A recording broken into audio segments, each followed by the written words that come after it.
السلام علیکم دوستو، امید کرتا ہوں آپ خیریت سے ہوں گے۔ جاب گھر کے پلیٹ فارم پر آپ سب کو خوش آمدید۔ ناظرین، آج کے دور میں ہر کوئی اپنے رزق کی وجہ سے پریشان ہے۔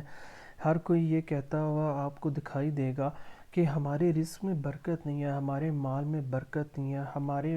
ہمارا مال ہمیں پورا نہیں پڑتا، جو کماتے ہیں لگ جاتا ہے، کوئی بچت نہیں ہے، کوئی کچھ نہیں ہے۔ پتہ ہی نہیں چلتا کہ مال کہاں خرچ ہو جاتا ہے۔ ایسے اخراجات نکل آتے ہیں کہ جو ہمارے پلان میں بھی نہیں ہوتے اور وہ ہم سے ہو جاتے ہیں۔ تو ناظرین، اس کی کیا وجوہات ہے؟ آج ہمارے مال میں کیوں برکت نہیں ہے؟ ہم صبح سے لے کے شام تک محنت کرتے ہیں، گھر کا ہر فرد آج کے دور میں، شہروں میں تو تقریباً ہر گھر میں ہر کوئی کما رہا ہے، پھر بھی ہمارے اخراجات پورے نہیں ہوتے، پھر بھی ہماری زبانوں پہ شکوے ہیں، پھر بھی ہم جو ہے ہم یہی سوچ رہے ہوتے ہیں کہ پتہ نہیں کل کیا ہوگا، پرسوں کیا ہوگا، پتہ نہیں ہمارے ساتھ ہمارے پاس کوئی سیونگ نہیں ہے، ہمارا کیا بنے گا۔ ہمارے ذہن میں ایسے خیالات کیوں آتے ہیں اور وہ کیوں، اس کی وجوہات ہیں۔ تو ناظرین، آج کل اس نفسا نفسی کے دور میں اللہ تعالیٰ نے مال میں سے برکت اٹھا لی ہے، اور وہ برکت کیوں اٹھائی ہے؟ اس کی وجہ یہ کہ ہم نے اپنے دین پہ عمل کرنا چھوڑ دیا ہے، ہم نے اللہ کی اطاعت کرنا چھوڑ دیا ہے، ہمیں نبی اکرم صلی اللہ علیہ وآلہ وسلم کی سنت کی پیروی کرنا چھوڑ دی ہے۔ ہم بس صرف اپنی من چاہی زندگی گزار رہے ہیں، ہم اپنی مرضی کی زندگی گزار رہے ہیں، ہم اپنے اللہ کی مرضی کے مطابق زندگی نہیں گزار رہے۔ یہی وجہ ہے کہ ہم بس یہی چاہتے ہیں کہ بس مال آ جائے، مال آ جائے، مال آ جائے۔ ہم یہ نہیں سوچتے کہ وہ مال حلال سے ہے یا حرام سے ہے، صحیح طریقے سے ہے، غلط سے ہے، وہ مال کس طرح آ رہا ہے، کیا حرام کیا ہے، کیا سود کا ہے، کیا اس کے اندر کوئی ایسی چیزیں ملوث تو نہیں ہے جو اللہ نے منع کی ہیں، اللہ کے نبی نے منع کی ہیں۔ ناظرین، اگر ہم اپنی ارد گرد کے ماحول کی طرف دیکھیں تو ہم سب یہی سوچ رہے ہیں کہ بس کسی طریقے سے ہمارے پاس مال آ جائے، ہمارے پاس زیادہ مال آ جائے، ہمارے پاس کسی طریقے سے مال کی کثرت ہو جائے، چاہے وہ جھوٹ بول کے ہو، چاہے وہ حرام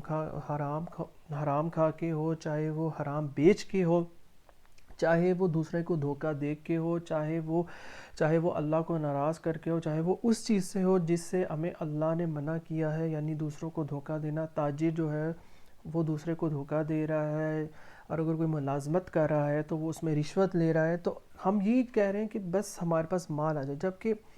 جبکہ مسلمان جو ہے وہ مال میں زیادتی نہیں بلکہ مال میں برکت مانگتا ہے، کہ کسی نہ کسی طریقے سے اللہ سے دعا ہمیں ہر وقت ہمیشہ یہی کرنی چاہیے کہ یا اللہ ہمارے مال میں برکت عطا کر دے، ہمارے مال جو بھی تو ہمیں دے رہا ہے وہ ہمیں کافی ہو جائے، وہ ہمیں پورا ہو جائے، وہ ہمارے لیے بہت ہو جائے۔ دیکھیں نا، مسلمان ہمیشہ ہمیشہ، اگر ہم اپنی پچھلی صحابہ کی زندگی کی طرف دیکھیں تو انہوں سب نے مال کے اندر برکت کو مانگا ہے۔ مال کے اندر جب برکت ہوگی تو وہ مال خود ہی زیادہ ہو جائے گا، وہ مال خود بخود سب کو پورا پڑ جائے گا۔ تو قرآن میں ایسا کیا ہمیں نسخہ ہے؟ قرآن ہمیں کیا تعلیمات دے رہا ہے کہ ہمارے مالوں میں کیسے برکت ہو؟ تو ناظرین، آپ کے سامنے ایک آیت رکھنے جا رہا ہوں، اگر ہم اس آیت پہ عمل کر لیں تو یقین جانیں کہ ہماری مال کے اندر برکت آنا شروع ہو جائے گی۔ تو ناظرین، یہ سورہ طلاق کی ایک آیت ہے جس میں اللہ سبحانہ وتعالیٰ فرما رہے ہیں وَمَن يَتَّقِ اللَّهَ يَجْعَل لَّهُ مَخْرَجًا وَيَرْزُقْهُ مِنْ حَيْثُ لَا يَحْتَسِبُ، یعنی اللہ فرما رہے ہیں کہ جو جو ہماری اطاعت کرتا ہے تو ہم اس کے لیے ہر مخرجہ، ہم اس کو ہر مشکل میں سے نکال لیتے ہیں، ہم اس کے لیے کوئی ایسا راستہ بنا دیتے ہیں اس مشکل میں سے نکلنے کا، جو ہمارے اوپر ہماری اطاعت کرتا ہے، جو ہماری پیروی کرتا ہے، اور اس کو وہاں سے رزق دیتے ہیں جس کا وہ گمان بھی نہیں کر سکتا، یعنی اس کو ایسی جگہ سے رزق دیتے ہیں جس کا اس کو وہم و گمان میں بھی نہیں ہوتا کہ مجھے یہاں سے بھی رزق مل سکتا ہے۔ ناظرین، ایک تاجر ہے، ٹھیک ہے، وہ دکان کھول کے بیٹھا ہے، اس کی نیت بالکل صاف ہے، اور وہ دکان کھول کر بیٹھا ہوا ہے اور اس کی نیت جو ہے وہ بالکل صاف ہے۔ تو اب اللہ کے اوپر منحصر ہے کہ اللہ تعالیٰ چاہے کسی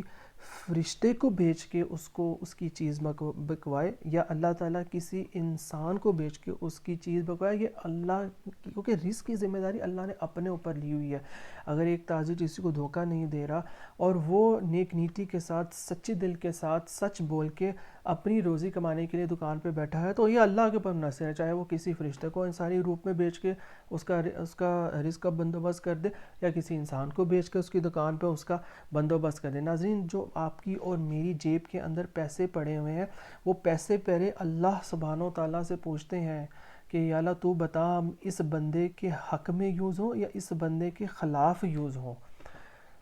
تو ناظرین، ہر چیز اللہ سے پوچھتی ہے کہ یہ جو پیسے ہیں، یہ جو مال اس کے پاس پڑا ہوا ہے، یا اللہ تو بتا، میں کیا اس کی بیماری کے اندر لگوں، کیا میں اس کے خلاف جاؤں، یا اس کے اس کام ہوں، یا اس کے حق میں استعمال ہوں۔ تو ناظرین،